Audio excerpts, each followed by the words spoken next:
Hey, my name is Thomas, and today I'd like to show you why every photographer should have some fantastic plastic in the camera bag.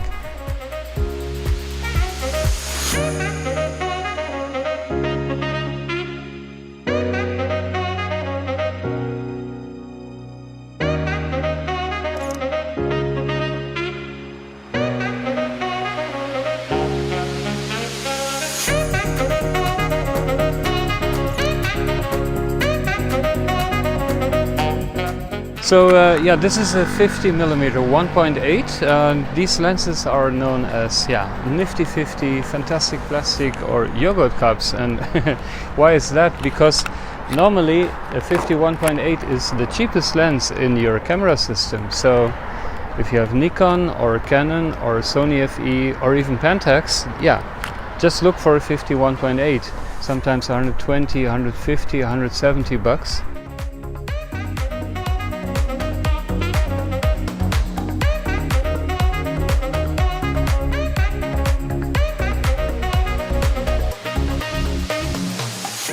I don't deny there's some strange evolutionary process going on, but mankind won't be destroyed. In fact, why are they so cheap? It's because 50mm is the easiest focal length for any optical manufacturer to make a good lens. If you go wider, it becomes harder for them to map all the field of view onto the camera sensor, and if you do a telephoto lens, then you have to worry a lot about resolution and color problems, so chromatic aberrations and all that stuff. And the 50s, they are in the sweet spot. The problem with the Sony 50 is it's very slow. People make fun out of it. It's maybe the slowest autofocus ever since the 1980s. So I decided to make a speed test, and we have a slow subject. Maybe it can figure that out. So let's have a go. Okay, all 7 pics were perfectly in focus. And I'm sure that the lens can handle subjects that move a little bit faster than this. Nonetheless, if you're planning to take pictures of a toddler, your cat, dogs, kids at sport, or anything like that, this one's not made for good CAF performance.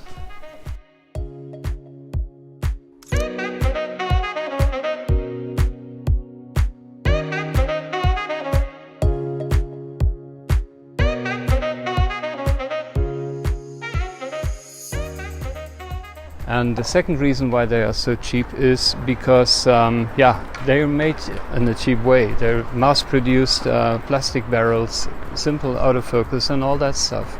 So as you can see, it's a pretty basic lens. It only has a focus ring, nothing else. It's a plastic construction, but of course it has a metal mount. But it's sufficient. It feels great in your hand, and even though this is very plasticky, it has a nice feel to it. So if you need to manually focus, it's actually okay.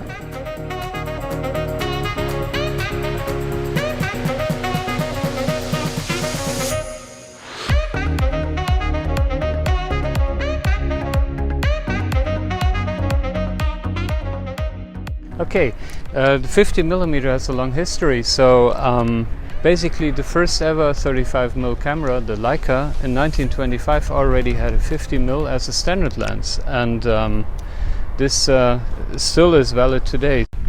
Another great aspect of the plastic fantastic 50s is their image quality. It's a very simple design. This one has maybe 6 or 7 lens elements, and there's no floating elements, nothing fancy going on there.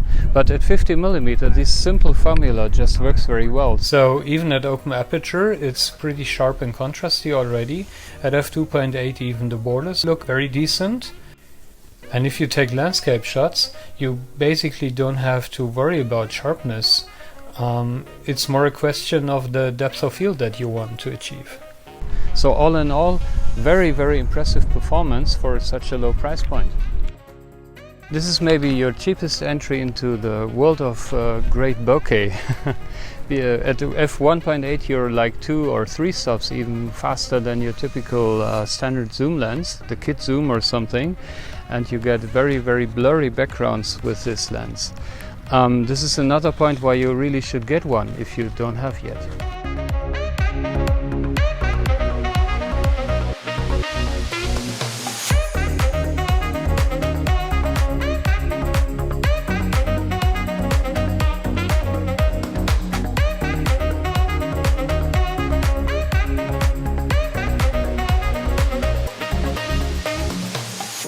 You have to keep in mind though that 50mm is not really universal focal length. It's fun to say that because it was such a standard and many great photographers never used anything else than a 50. But trust me, when you travel a city for example and you only have a 50, you won't take any of these wide shots that show all the landmark points in the city, cathedrals or whatever. Because they just won't fit in your frame.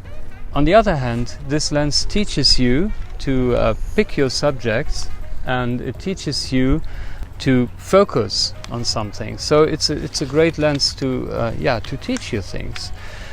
Photography classes always use these lenses for that reason.